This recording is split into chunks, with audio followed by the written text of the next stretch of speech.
Welcome on Disaffected, the show where we talk about politics, culture, and relationships through a psychological lens. And I'm doing this calm German accent for my mate Dennis. He knows who he is and he just loves it. Mwah. This week on Disaffected, we have the Twitter files. Elon Musk has been sharing with Matt Taibbi, Barry Weiss, and others all about how Twitter engaged in censorship and all the ways that it claimed that it was not doing censorship. Then we are going to find out about nuclear waste disposal chief Sam Brinton again, who has been caught stealing a second woman's bag at a different airport. This time it's in Las Vegas, but it didn't stay in Vegas. We've also got an elected official here in Vermont who addressed the city council meeting, not city council, but close enough. She has a plan to, in her words, eviscerate the stickers that have been going up around Burlington that she disagrees with about transing children, and she's going to replace them, as she says, with welcoming messages that she does approve of. Also, staying locally, the city of Burlington is making gardeners take a woke loyalty pledge in order to have a plot in the publicly funded community garden.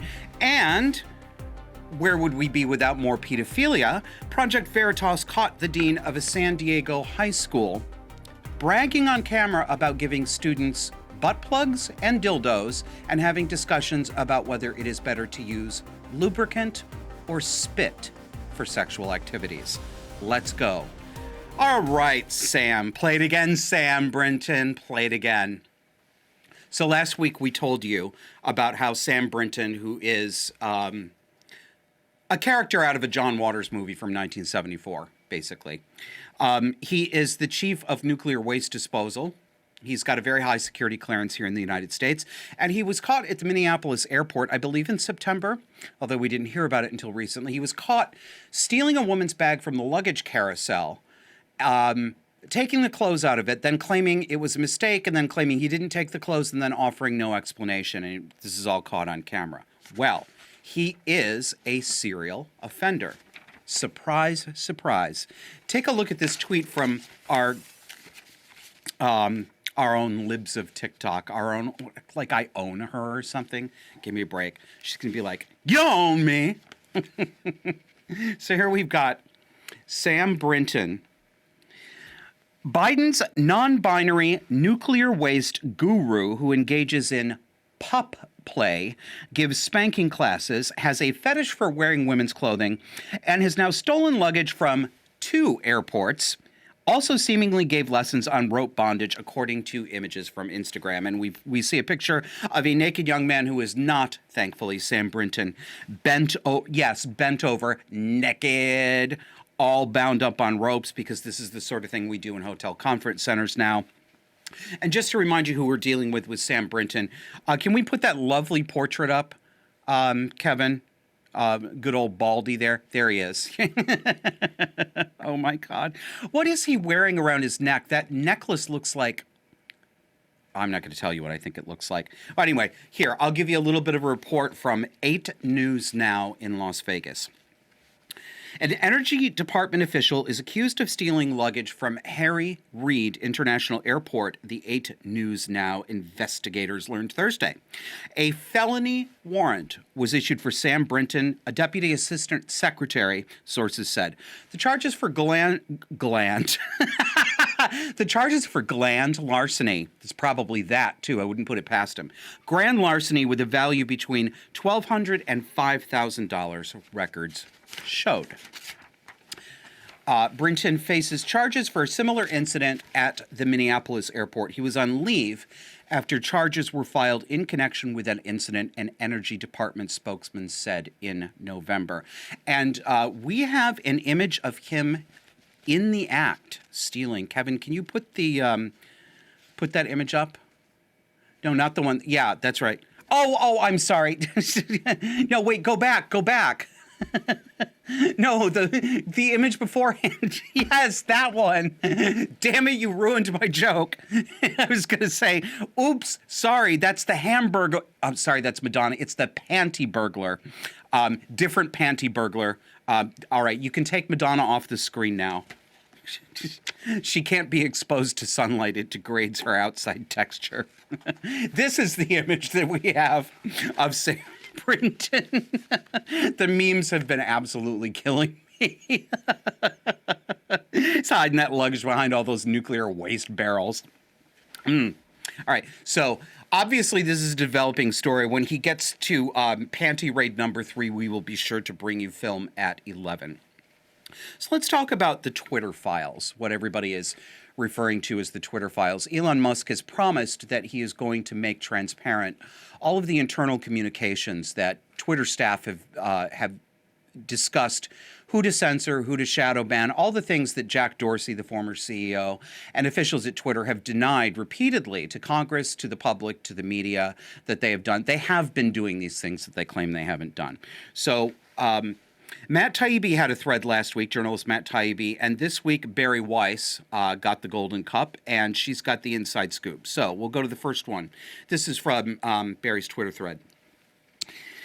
A new Twitter Files investigation reveals that teams of Twitter employees build blacklists, prevent disfavored tweets from trending, and actively limit the visibility of entire accounts or even trending topics, all in secret without informing users. Take, for example, Stanford's, that is Stanford University, Stanford's Dr. Jay Bhattacharya, who argued that COVID lockdowns would harm children. Twitter secretly placed him on a trends blacklist, which prevented his tweets from trending. If you're not a Twitter user, on the right-hand side of the screen, there's a category called trends, and it's just manufactured stuff that they want to push, but they claim that these are the hottest topics that people are talking about, but Twitter games it all the time. So they had a list of suppressing things. So organically trending things were not allowed at Twitter if they contained a challenge to the narrative. So this next image we're going to show you, this is what a Twitter employee sees on his or her screen when looking at Dr. Jay Bhattacharya's account. So what we've got here is a bunch of bars that indicate the status that he's in. He's an active Twitter user, but he's got a, quote, recent abuse strike, which means he's been tagged at least once for doing abuse. This is a doctor at Stanford who said that COVID might be harmful. Locking down schools will be harmful to children. I really don't think he actually did anything abusive. You'll see it also, it indicates to the Twitter moderator he's on a trends blacklist. They actually just call it blacklist. This is what people do when they're not afraid of being exposed, when they know that they're not going to have any consequences. Next one Bari gives us. She says, or consider the popular right-wing talk show host Dan Bongino, who at one point was slapped with a search blacklist. So we got a picture of Dan Bongino's internal screen for the Twitter moderators. Verified active, notification spike, search blacklist. He's on the search blacklist. Multiple accounts. That's a warning. It's a warning sign. He's labeled as a not safe for work view, so he's going to be hidden behind stuff. And SPMA, and I have no idea what that means, but it's, I'm sure it's not anything good. Quoting from Bari, Twitter denied that it does such things. In 2018, Vijaya Gade, then head of legal policy and trust, they have a department called Trust, just like they have a department called Trust and Safety. So, Twitter's then head of legal policy and trust, and Kayvon Bakepour, head of product, these are their words, not mine, he said, quote, we do not shadow ban. They added, and we certainly don't shadow ban based on political viewpoints or ideology. Again, I'm reading to you from Bari Weiss. What many people call shadow banning, Twitter executives and employees called visibility filtering, or VF. Multiple high-level sources confirmed its meaning. Think about visibility filtering as a way for us to suppress what people see to different levels. It's a very powerful tool, one senior Twitter employee told us. VF refers to Twitter's control over user visibility. Twitter used VF to block searches of individual users, to limit the scope of a particular tweet's discoverability, to block select users' posts from ever appearing on the trending page, and from inclusion in hashtag searches. So if you were searching for a particular topic related to somebody that they didn't want, and they didn't want you to find that somebody, they would institute that ban, and they would not appear in the search for the hashtag you were looking for. And they did all this without users' knowledge. Quote, "We control visibility quite a bit, and we control the amplification of your content quite a bit. And normal people do not know how much we do," one Twitter engineer told us. 2 additional Twitter employees confirmed. They went even farther, implementing a system for super serious, high controversy accounts that don't even get a traceable ticket in their monitoring protocol. This is how far they've gone. More from Barry. But there existed a level beyond official ticketing, beyond the rank and file moderators following the company's policies on paper. That is the, quote, site integrity policy Are we going to do nominative determinism again this week? Let me try again. That is the site integrity policy escalation support known as SIP-PES. Can somebody please get these people a lexicographer? I work at Twitter. I'm in HR. Where are you? I'm in SIP-PES. It sounds like one of their stupid lattes at their free employee cafeteria. This secret group included head of legal, policy and trust, Vijaya Gade, the global head of trust and safety, Yoel Roth, subsequent CEOs Jack Dorsey and Parag Agrawal, and others. This is where the biggest, most politically sensitive decisions get made. Quote, "Think high follower account controversial," another Twitter employee told us. "For these, there would be no ticket or anything." Yeah. No paper trail, no digital trail. But we don't do those things at twitter.com. Mm-hmm. Take a look at what they did with the Libs of TikTok account, which is this fantastic account. I pull so much from them, run by a woman named Chaya Rychik, who was actually, and the only reason we know her name is because that wicked little imp, Taylor Lorenz, now at the Washington Post, dedicated her time to outing this woman and harassing her family members. So here's a picture of the Libs of TikTok screen that you'll see if you're a Twitter moderator, and this one's filled. High profile, notification spike, trends blacklist, recent abuse strike. Keep that in mind. I want you to keep the word abuse and the words hateful in your mind regarding Libs of TikTok. Abuse and hateful. Verified multiple accounts, strike count 2, high profile, not safe for work view. Not safe for work. It's not safe for work for you to look at what Libs of TikTok puts up. Do you know what Libs of TikTok puts up? Actual TikTok users' own material, not things that Libs of TikTok made. Just repost other people's material, including teenagers and young adults who are talking about the most sexual things ever that Twitter does not censor. But showing them in a context that might make them questionable, that is what makes Libs of TikTok not safe for work. Got it? Understood? All makes perfect sense, right? Completely rational. Back to Barry Weiss's words. The account, which Chaya Rychik began in November 2020 and now boasts over 1.4 million followers, was subjected to 6 suspensions in 2022 alone. Twitter repeatedly informed Rychik that she'd been suspended for violating Twitter's policy against, quote, hateful conduct. But in an internal SIP-PES memo from October 2022, after her 7th suspension, the committee acknowledged that, and here's a quote, Libs of TikTok has not directly engaged in behavior violative of the hateful conduct policy. Again, violative is not a word. And this takes us to this interesting piece here. I'm going to show it to you on the screen. I'm going to read it to you because there's too much. You're not going to be able to read everything on your screen.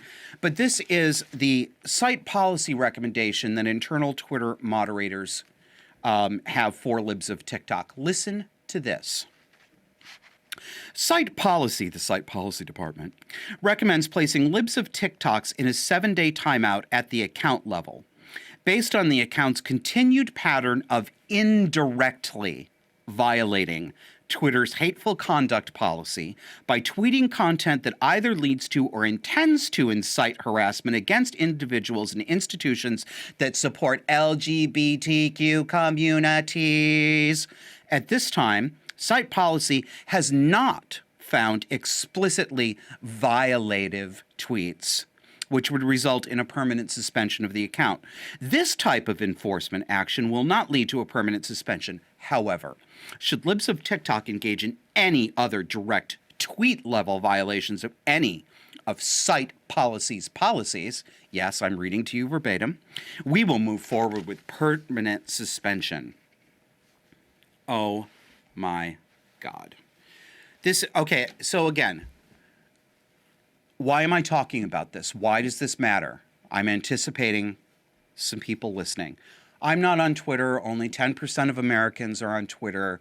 Why are you so obsessed with social media? Here's why. Because regardless of the fact that you personally aren't on Twitter, I'm not anymore either because I'm dirty and contaminated and hateful. It does set the agenda. It sets the public conversation. It sets what the mainstream news talks about. It is also a tool that the mainstream news uses to set the cultural agenda. What is discussed on Twitter does affect you. It affects all of us. We are now learning that it's very likely that Twitter directly interfered with the recent election by we know that they suppressed the Hunter Biden laptop story. They kicked the New York Post off Twitter. They didn't just take down the New York Post's tweet to the story about Hunter Biden. They shut their account down, the entire newspaper. It was down for at least a week. This is the oldest newspaper in the United States. That's why I'm talking about this. I don't know everything that Elon Musk is going to do with Twitter, obviously. But the point of all this is everything that Barry Weiss is illustrating, that Matt Taibbi is illustrating, all these things I've quoted for you. This is proof of everything that people have been saying about Twitter for years. Stuff that I've been saying about Twitter, stuff that people who are much, much bigger and better known than me and at a much higher Twitter profile than I did, they've been saying this. And we've been told collectively that we're lying, that we're paranoid, that we are abusing Twitter. We're defaming them by claiming that they would engage in these underhanded tactics. And people who don't want to believe it simply won't. Well, I'm afraid I'm sorry, but we were right. We were not lying. We weren't exaggerating. We weren't defaming Twitter. Twitter was lying. Twitter was exaggerating.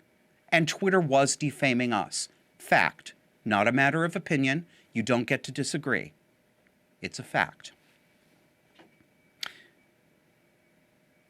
We'll see what comes out of it. Gonna go to a break here, but I want to remind you that we would love to have your support. And you would love to give us your support because if you do, at the $10 level or higher, you get access to our 24-hour-a-day, 7-day-a-week Discord chat server. We've got more than 250 people in there now and topic rooms about everything from hobbies and crafts to politics to wokeness to if you want to know about my kerosene lamp collection or my cats, I'm constantly spamming people with that kind of crap. Come on, get in on it. Several ways to support, and we really, really would appreciate it. Thank you. Everybody who pays some money to help keep this show going. Go to patreon.com/disaffected or subscribestar.com/disaffected. If you just want to give a one-off donation, you don't want to do a monthly subscription, very happy to have that. Use PayPal, please, and send us a donation to the email address us@disaffected.fm. And I also, there's no easy way to give you a link for this, but I want to let you know too, that I run a Substack as well, the Disaffected newsletter. If you join and subscribe to the Substack at that level as well, you will also get Discord access. So what happens is the special perks that all of you, regardless of your platform, get, the access to the essays and the backstage, like we did a couple of backstage recordings this week where I did audio episodes and I let the audience in Discord listen in and then ask questions afterwards. Doesn't matter what platform you're on, you get all the same benefits because I repost everything on all the platforms, so you're all getting in there. All right, I said I was going to go to a break and I'll shut up. See you on the other side.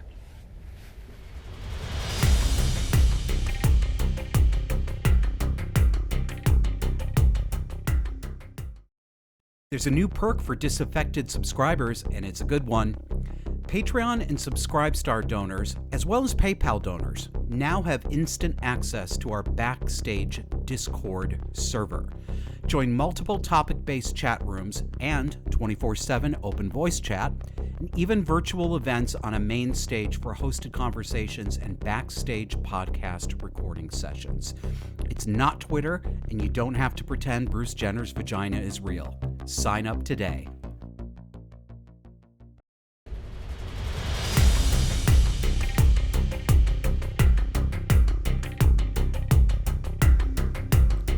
Welcome back. All right, we got a treat. It's not a treat. It's so disgusting. We're going to talk about the Francis Parker School, a private school in San Diego, California. And we're going to talk about the Dean of Students, and his name is Joseph Bruno, and I'd like to show you his picture. Take him in. Take him all the way in. Ew, not like that. Just... For those of you who are listening, this is a guy, I'd put him at about 38 to 40 years old. He spends a lot of time on his hair. He's got his hair very carefully sculpted, and he's got this entire giant Chester molester mustache. The kind of mustaches that you only used to see on guys named Steve, who were your cousin in upstate New York on the volunteer fire department in 1979. Okay? Nobody but the village people and my cousin Kevin ever had a mustache like that who was not Fireman Steve. I have a whole diatribe. Sorry, I knocked the microphone. I'm not going to share with you. I have a whole psychosexual drama that I just know is going on, but I'm not going to speculate about it in public because what's on the public record is already good enough. So that is Joseph Bruno. He's your Dean of Students. Now, you've seen him in still, but what's he like in motion picture? Let's find out.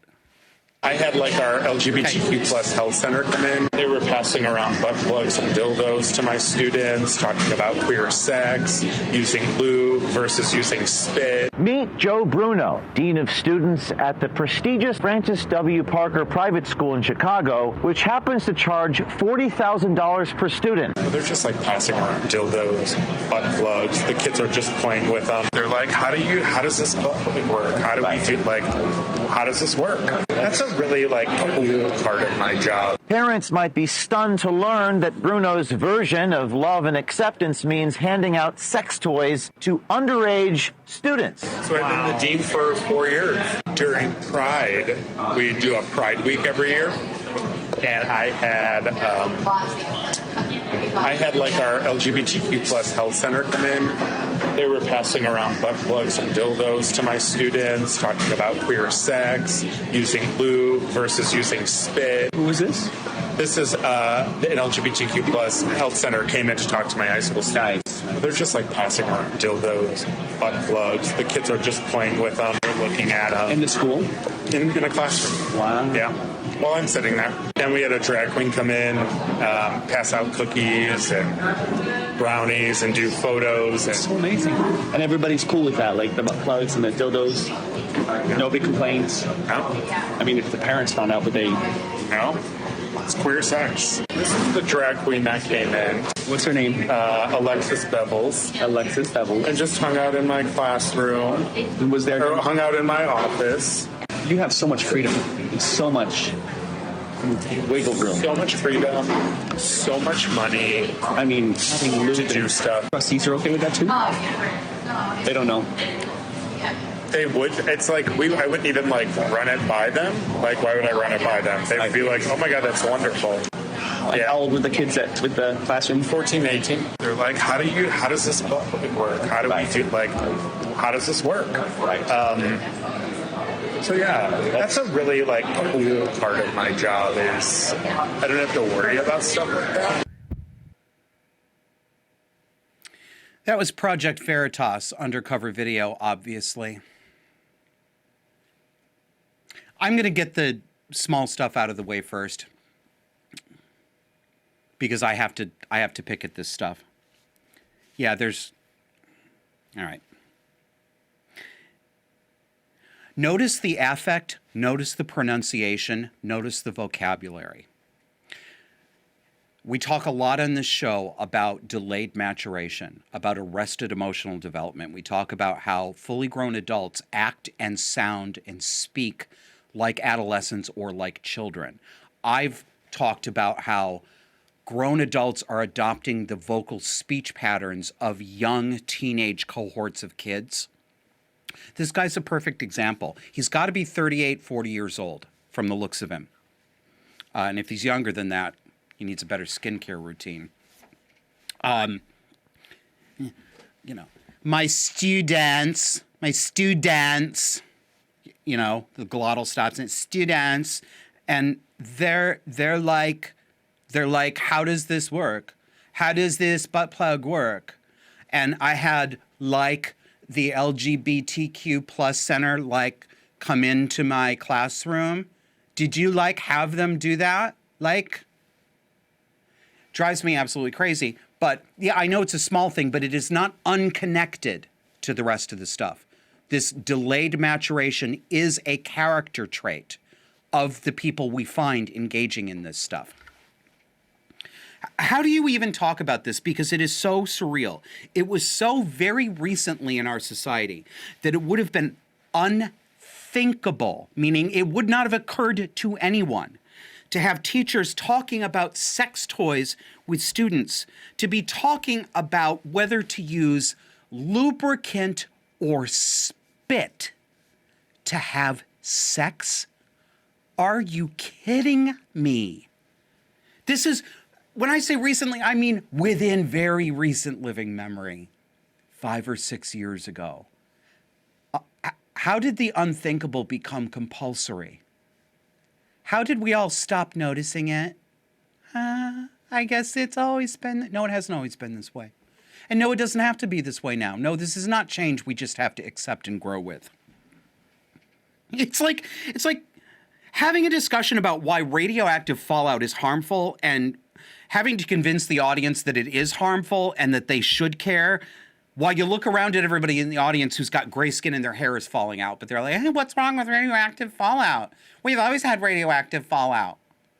I mean, God, what do you even say? So the school's reaction, of course, was typical.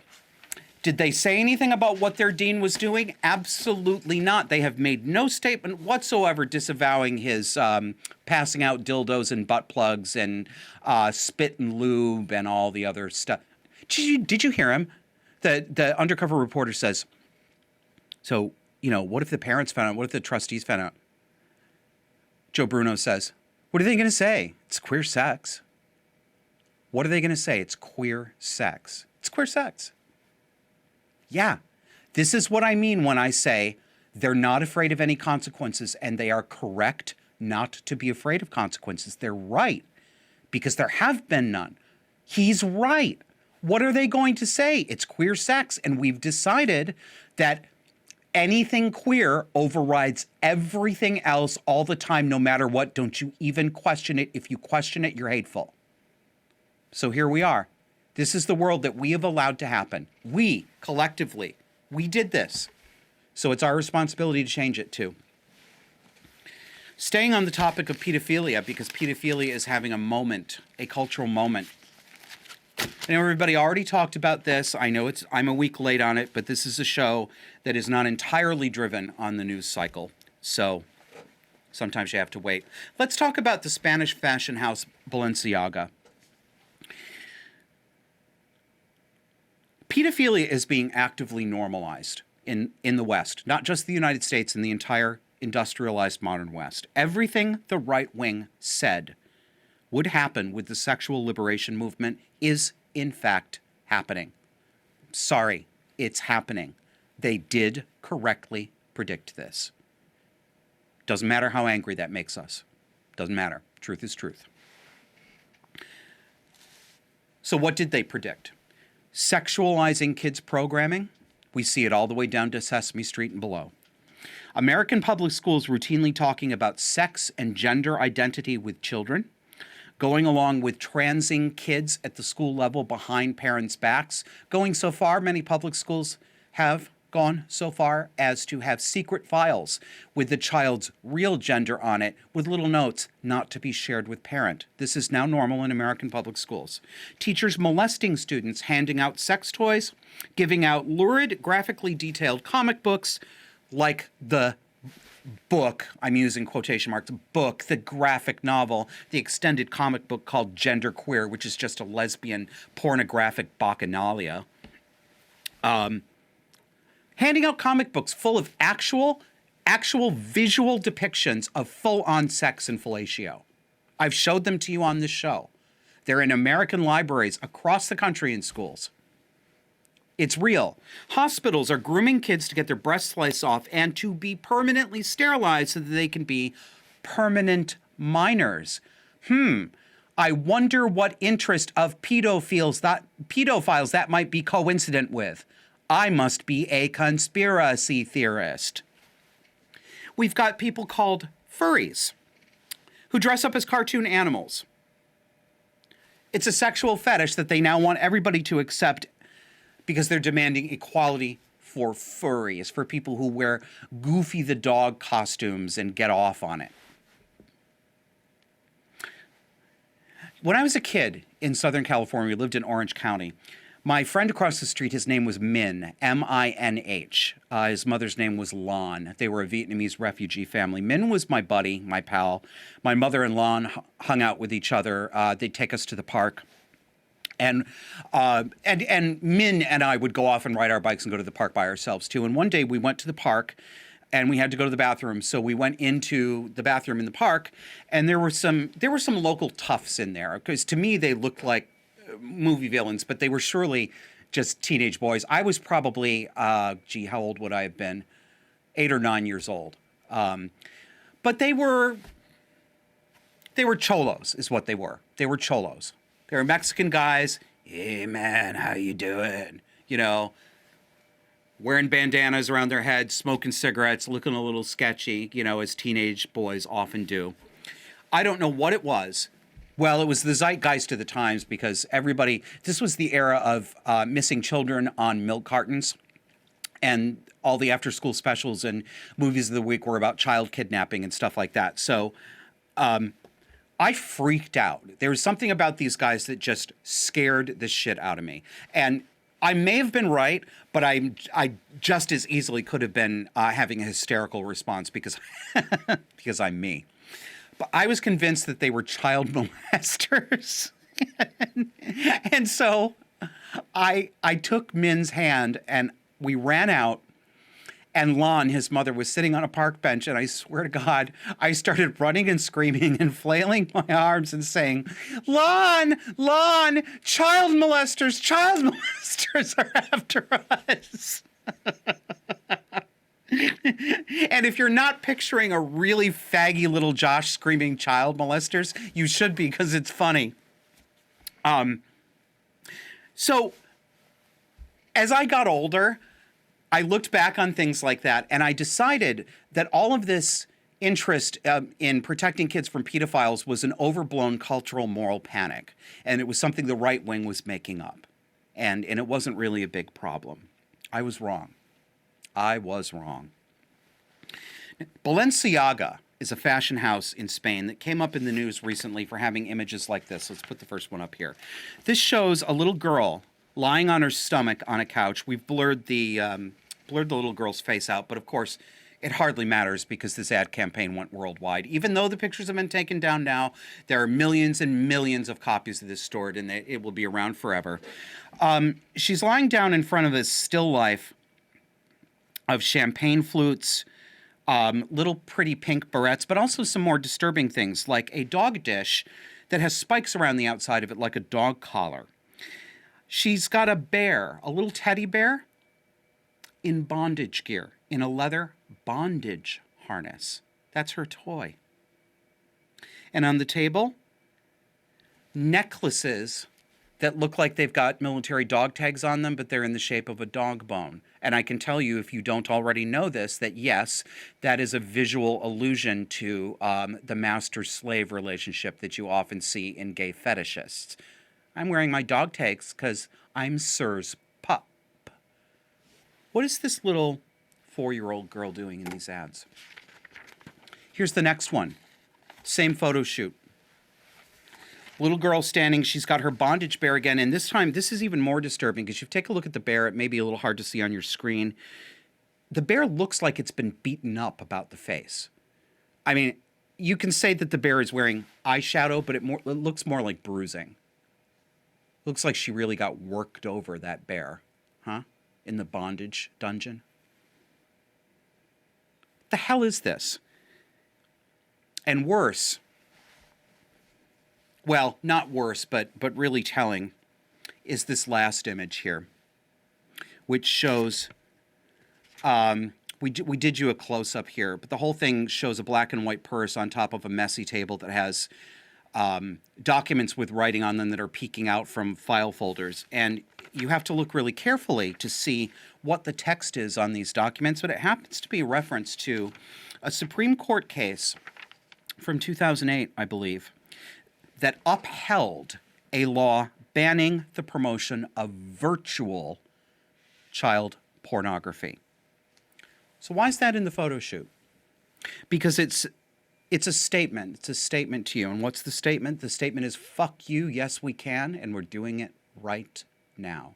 It's right out in front of us. It's right in front of our faces. You can see it. They're telling you, fuck you, yes we can.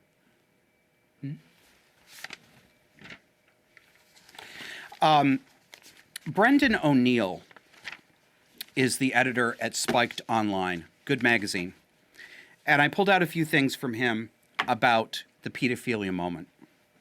Quote, "It's hard to know what's worse, that someone thought it would be fun to put dejected-looking kids alongside bears that look like they've just stumbled out of a queer kink dungeon in West Hollywood, or that no one at Balenciaga thought, is this a little odd?" Quote, "In another way, though, it makes messed up sense that no one in this fashion chain of command stopped to wonder if all this might be a little bit strange. Because the sad fact is that pedo chic is everywhere right now. In a world saturated with images of kids in adult clothing, and when children bop along to pop and rap tunes that are sexually explicit, and when it is not uncommon to see kids petting men as pups at pride marches or laughing along with drag queens in skimpy outfits, why would anyone bat an eyelid at a picture of a girl on a bed with a kinky bear? Pedo chic is one of the most worrying trends of our time. We seem to be witnessing a surge in the pedophilic sensibility. No, this is not to say that anyone at Balenciaga is a pedophile, or that a parent is a child abuser if he lets his kid hang out with braless trans women at these bacchanalian orgies of self-regard. I'm going to break into Brandon here. This is where I disagree with Brandon. Yes, it does mean that. Yes, it does mean that. I know why Brandon feels he has to disclaim it. Brendan, excuse me. But I'm calling bullshit, Brendan. Yes, you are a child abuser if you let your child hang around with so-called trans women at what you call bacchanalian orgies of self-regard mixed with self-pity that pride gatherings have become. Yes, Brendan O'Neill, you are a child abuser. Anyone who does this. You don't have to disguise this. Back to Brendan. But it does feel like the pedophilic imagination, the view of children either as sexual beings or as fit for being exposed to sexual beings, is having a resurgence, and we need to talk about it. Yep, we do. All right, time for another break. We'll see you on the other side to wrap the show up.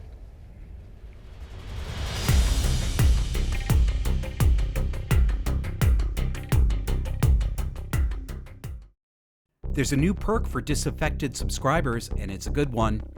Patreon and Subscribestar donors, as well as PayPal donors, now have instant access to our backstage Discord server. Join multiple topic-based chat rooms and 24/7 open voice chat, and even virtual events on a main stage for hosted conversations and backstage podcast recording sessions. It's not Twitter, and you don't have to pretend Bruce Jenner's vagina is real. Sign up today.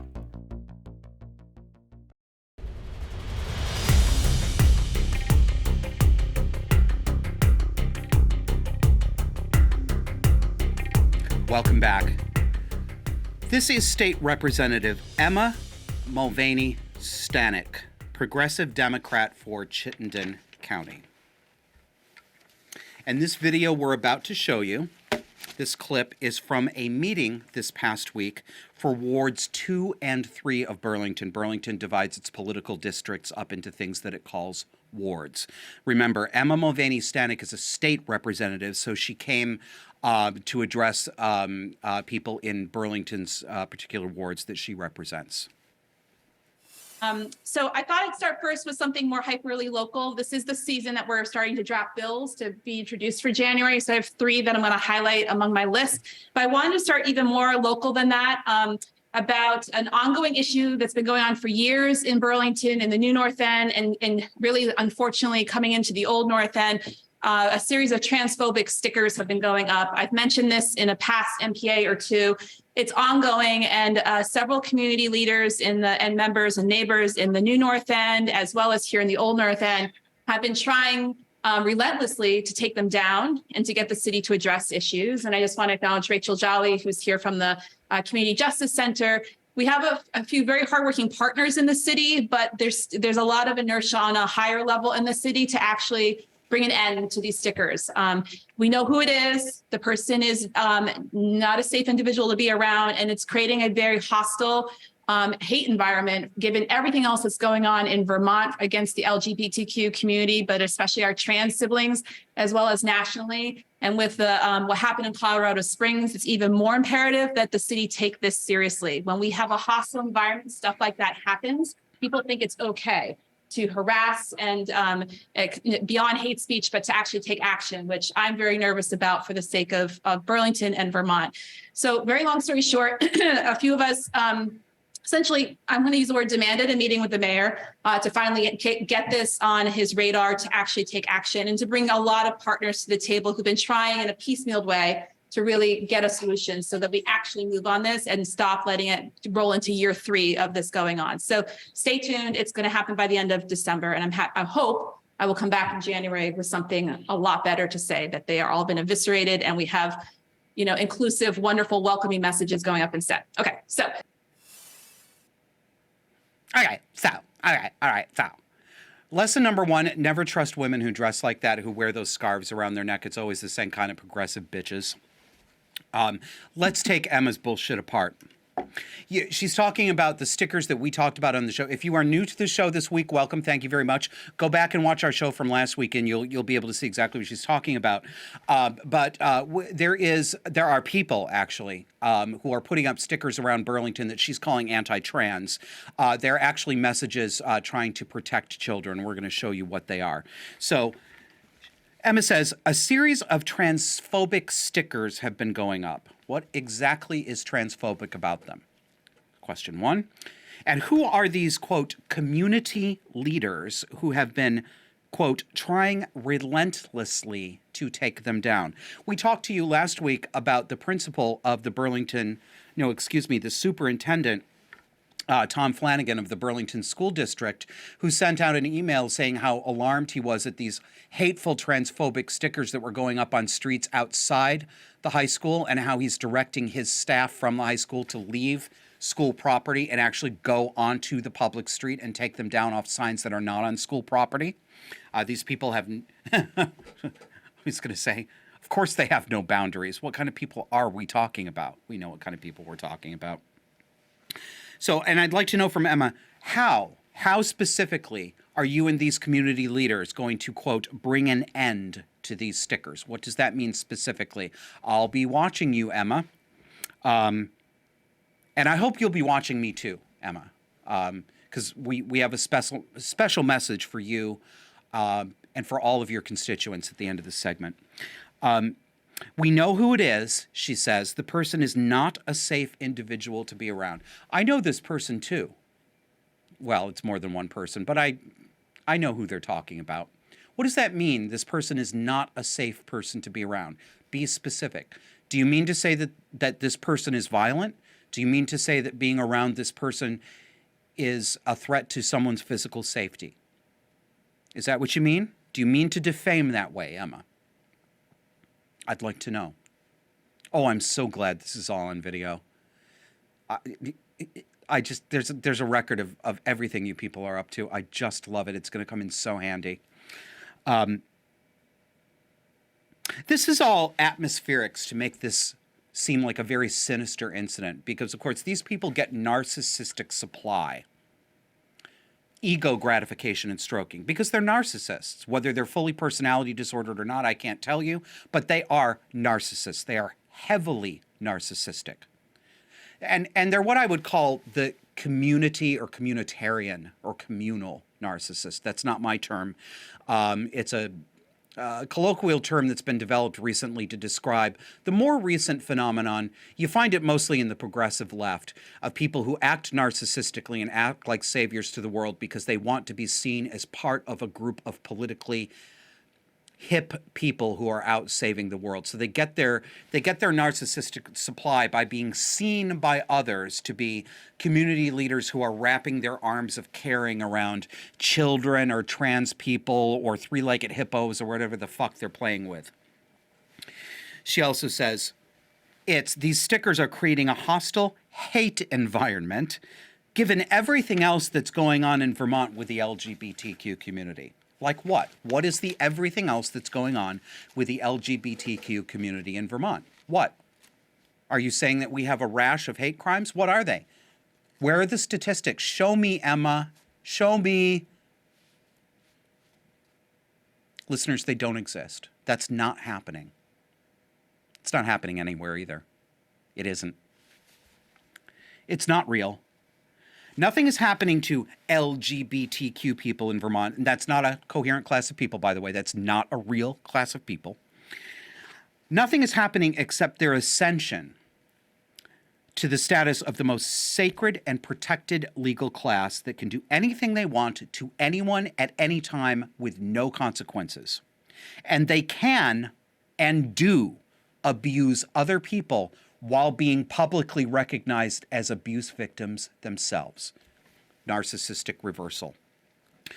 The Randolph High School, we talked about a month ago, punishing 10 girl volleyball players by banning those girls from using the girls' locker room. Why did they punish the girls? Because the girls objected to a trans girl in their locker room. That is a boy, a 15 or 16-year-old boy.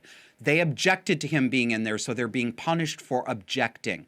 They're being punished for saying, I don't want him staring at me naked. Well, you know what? You know what just came out in the news this week? This boy recently admitted, this trans girl, he admitted that he was, in fact, just as the girls accused him, he was staring at them while they disrobed and got naked, and he was doing it as retaliation. Yes, he said it. Retaliation for what? For their transphobia. The retaliation for them not wanting to be stared at. Do you see how he creates the problem? Nice, isn't it? Do you wonder why these people do this stuff all the time? They have no fear. Why should they have fear? They get applauded for being abusive. We've got lawmakers trying to get through House Bill 659 here in the state of Vermont that would give the state the right to forcibly inject children with puberty blockers over their parents' objections if the state can find a doctor that says, yes, this little boy with a penis and testicles is a mistake and should be sterilized. That's what's happening with the LGBTQ community. You're a bunch of fucking child abusers. You're not just child abusers, you're child mutilators. Mengele level mutilators. I'm going to have to come up with something else because I know that's getting tired. But it being tired, it's true. Oh my gosh, it's frustrating. I mean, what else is going on? We've got the University of Vermont Gender Clinic that is literally sterilizing children. Our prestigious medical institution connected to the university. 2 months ago, 3 months ago, the LGBTQ community assaulted and robbed right out on Church Street, right out on our main drag, assaulted and robbed one of the founders of the Pride Parade, one of the originals, a veteran of the 1969 Stonewall riots, who then co-founded the Gay Liberation March the next year, which became Modern Pride. Fred Sargent, one of the originals. They assaulted him, they robbed him, they pushed him to the ground. He's a 74-year-old man who walks with a cane. They gay bashed him. That's what's going on with the LGBTQ community. She drags in this shooting at Club Q in Colorado specifically to talk about why these stickers need to come down. And as a reminder, look at your screen. Here are the stickers again. I will read them to you again. Sticker 1, no one was ever born into the wrong body. That's sticker 1. Sticker 2, lifelong medical dependency isn't kindness, it's a business model. That's sticker 2. These are the transphobic stickers that are hateful, that are creating a hate environment. These are the stickers that she says she's going to eviscerate. Eviscerate. Stay tuned. It's going to happen by the end of December. What's going to happen? What specifically? What do you, Emma, believe that you are legally empowered to do? What are you intending to do to violate the First Amendment and punish the sticker person? And she says she's not going to stop until they have all been eviscerated and replaced with inclusive, wonderful, welcoming messages going up instead. Listen to what she just admitted. She just admitted that she wishes to tear down speech she doesn't like and replace it with speech she does like. Have you heard of the First Amendment, darling? And if you want to, don't deflect away from this. Anybody who wants to make an argument about this, don't deflect away. Don't say, it's not about the First Amendment, it's about vandalism. If you're going to make that argument, I'm going to bring up a whole raft of all of the stickers that call for the killing of so-called TERFs and feminists and the assault of Christopher Aaron Felker, my friend, the gay man, who is the leader of the Burlington, Vermont GOP, that are all over town that nobody does anything about. So if you're going to bring that up, I'm going to bring that back up with you. You don't have this power, Emma. But there is something, listeners, there is something you can do to help. We have a campaign and we'd like your participation in it. Emma wants to get rid of hate speech, and we want to introduce love speech. Take a look at gofundme.com/love speech. We've got love speech for you. Does your town need to wake up? Do people need to have an opportunity to confront a anti-trans message in public? Would you like your own copy of the original Burlington stickers that started it all? You can get them. Go to our gofundme.com/love speech. Give us a donation. We're asking for $20 because we can. And you will get a pack of stickers sent to you. And these are no ordinary stickers. They're the exact stickers I've shown you on this show. These are the artist's original designs, lovingly and locally handcrafted in Microsoft Word. You can't get more farm to table than these folks. And act now, I've got Sally on the line here. I know I'm doing QVC. Seriously, though, you want to help out the show and you want to help out your community? Go to gofundme.com/love speech. Kick your money in, get some stickers. And you know what? If you want to put them up around your town and take a picture of it, we'd love to feature it on the show. Thank you. Now, speaking of more unconstitutional things and staying local, let's talk about the Burlington Parks Department and our community garden. Community garden is a public land where people can apply for, I think the Brits call it an allotment. You get a little plot where you can work your vegetables, your flowers, or anything like this. So, got a series of emails this week. Thank you, kind informants. Talking about the rules and regulations that citizens have to sign onto in order to be eligible for a plot at the community gardens. Here they are. This is wording from the pledge that you have to sign. Quote, by signing this, you agreed to abide by the following requirements and understand that if you fail to do so, your plot privileges may be forfeited. I agree to be a responsible BACG community member by prioritizing inclusivity and demonstrating value for our shared humanity. This means, and then bullet points. 1, being proactive about educating myself on matters of diversity, equity, inclusion, and belonging. 2, being aware of my own privileged identities and how these affect others, and understanding, acknowledging, and exploring and challenging my conscious and unconscious biases. 3, remaining open to and engaged with the efforts of inclusion when I make a mistake, am uncomfortable, or am held accountable. Piss off. I didn't like it when I was spoken to like that when I was a kindergartner, and I sure as shit won't tolerate it at 48 years old. Who are these people? You know who they are. They're NPR. They're mommy tone. I pledge to do what Mommy says. Mommy says I have to be inclusive. Mommy can fuck off. Part of that email chain was a little analysis from a local lawyer, and this is what he had to say. Quote, "This is unconstitutional. It reminds me of the anti-red loyalty oaths. There is actually a term for it called the unconstitutional condition doctrine. It says the use of public property or the award of public contracts cannot be conditioned on the waiver of First Amendment rights. The Vermont Supreme Court has said a similar thing about conditioning municipal employment contracts. The city can certainly prohibit discriminatory or disruptive conduct. It cannot require woke thinking as a condition of the lease, as it does. Otherwise, imagine this as a condition to rent a parking space, get water, sewer, or electric service, go to the beach, use the bike path, watch the fireworks from Perkins Pier, or fly into or out of the airport. Bring on the denunciations, duce caps, and show trials. Thank you, sir." And Emma Mulvaney-Stanek, you pull your shit, you're going to find out. You're going to find out how this works. And we'll be talking. I want to end this week with a letter from a viewer. I've broached it before, but it's interesting to see somebody else talk about this phenomenon, and I suspect that many of you listening will recognize this.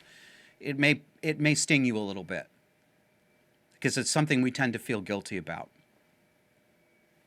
Anyway, I'll just read it to you. And what prompted this, if you haven't listened to it already, we have a new audio-only episode that came out this past week. I think it came out on Thursday. It's titled Cutting the Cord. Remember, our audio episodes, you are not on YouTube, Odyssey, or Rumble. They're only on your podcast apps. So they're on Spotify, Pandora, iHeartRadio, iTunes, Google Podcasts, that sort of thing. It's called Cutting the Cord, and it was an hour-long session. I did a consulting session. As you know, at joshuaslocum.net, I offer coaching and consulting for people who are stuck in problem relationships, usually having something to do with cluster B. And I did an hour-long live session with a man named Tim, who's deciding whether to go no contact with his mother. So if you're interested in what sessions are like and how we can explore these things, absolutely take a listen to this. Tim's experience with his mother will be familiar to many of you. So this is a different viewer. She wrote this. "Something I'd like to talk about, which in my experience is not spoken about much, if at all, is how individuals who have suffered severe emotional and physical abuse from their cluster B parents are still inclined to insist to themselves and others that they love their parents. In many cases, they will insist upon this even after they've gone no contact or if the offending parent has died. I will go out on a limb here and say the unspeakable. I do not love my mother or my father. That does not mean that I wish ill on them or that I ever did. However, I do not love either of them. What I am learning right now is that I never loved them, even as a little girl. In fact, not loving them is probably what kept me safe and prevented me from going entirely insane.